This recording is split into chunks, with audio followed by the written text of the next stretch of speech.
You're probably like, why does this matter to me? But I want to explain to you how sales work.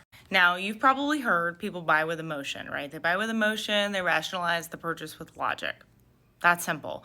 You've also heard that you need to be speaking to people's pain points, but you may be worried that niching down is going to lose you sales. When I've made multiple videos on this account that talk about when you niche down, you can actually charge more. So when you're able to solve a very specific problem that people have, you're able to charge more. For example, $320 for a calendar. So let me explain this to you. So I recently bought a skylight calendar for my family. It's up in our kitchen. 10 out of 10 recommend, by the way. If you can resonate with any of this, I've got it in my Amazon storefront. You can check it out. But one issue we have is I work off a virtual calendar. My husband works off a virtual calendar. He and I have synced our calendars. That's been okay, right? So I know when he's on a call. He knows when I'm on a call. We're good. The problem is the kids can't see it. They don't have access. And I have young children, so they don't have phones where they have calendars yet. So one of our pain points has been, since my husband and I both work from home, our kids get off the bus and they think, Mom and Dad are here. It's all playtime from now on, right? School's over.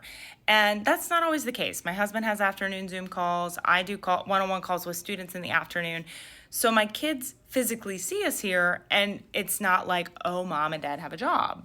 So I'm on a call with a client, just happens to be 3 p.m. My kids are like banging on the door, like, let us in, we're thirsty, we want snacks.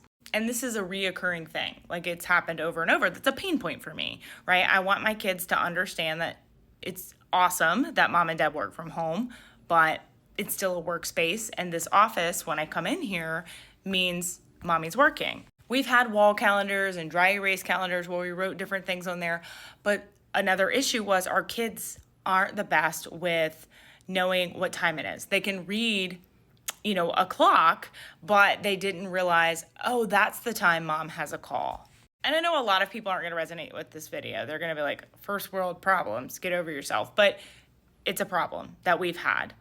They've also done it while my husband's on a call and he doesn't work for himself. So then he's got people in his organization that are like, what is that banging noise? Long story short, we bought the skylight calendar. We've hung it in our kitchen.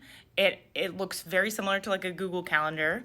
And so it shows the kids, okay, right now it's 2:55. Mommy has a call at 3. So they know what I am doing, and they know if it says I'm on a call and I'm in my office, don't bang on the door.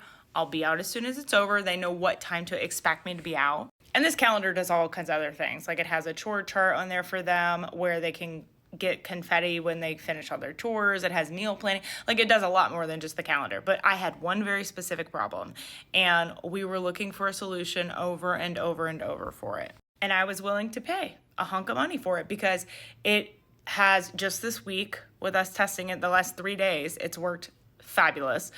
A lot less stressed. I'm not worried about, oh my gosh, I'm getting on this call. I'm not, stressed getting on the call, hoping my kids don't bang on the door.